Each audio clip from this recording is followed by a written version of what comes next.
In 2019, R. Kelly was arrested and charged with multiple counts of sexual abuse and racketeering.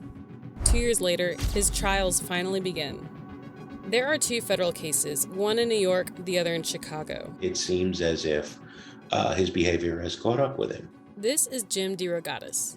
He's a music critic and reporter who's covered R. Kelly for more than 20 years. And what these accumulated charges say is that for 30 years, he has been the head of a criminal enterprise that was all designed to procure young girls that he would videotape, that he often physically and mentally abused, and that this happened in full view of the brightest spotlight in the world.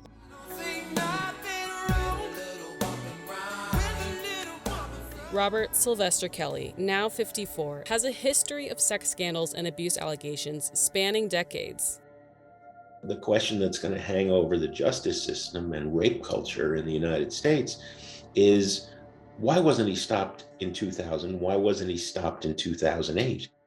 Kelly's first public sex scandal was in 1995 when he married the singer Aaliyah. He was 27, she was 15. He had procured, according to the federal government in the new indictments, a falsified marriage certificate and married Aaliyah when she was 15. Since then, he's allegedly been in multiple relationships with underage girls and has been sued for emotional distress and sexual abuse by several women since 1996.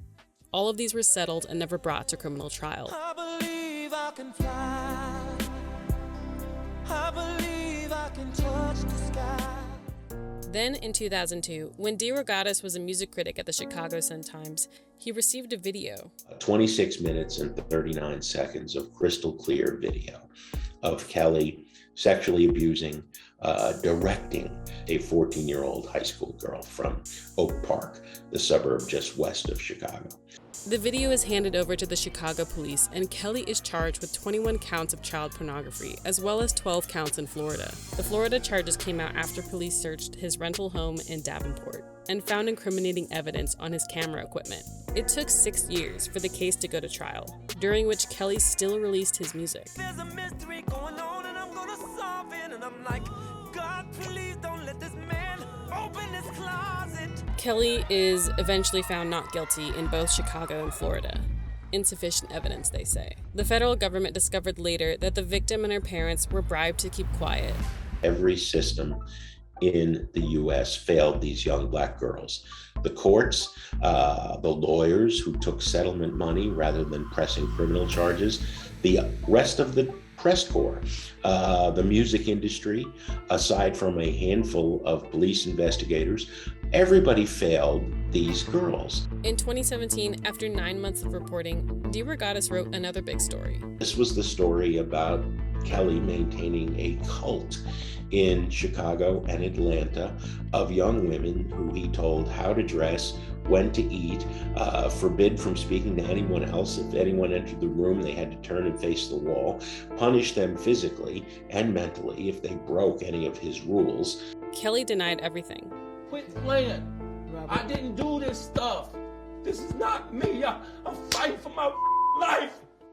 But after the BuzzFeed report and Surviving R. Kelly aired on Lifetime, the federal government started its investigation. Kelly was finally arrested in July 2019. He faced 13 charges in Chicago and 5 in New York.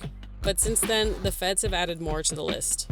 Everyone I spoke to got a knock on the door from federal investigators, the FBI, the Department of Homeland Security. I can't believe it's not a thorough case, because they've had 2 years to prepare, and before that, a year and a half they were investigating. And as I said, they didn't leave any stone unturned. It's going to be an interesting, it's estimated to take about 4 weeks. I assume we're going to learn stuff every day.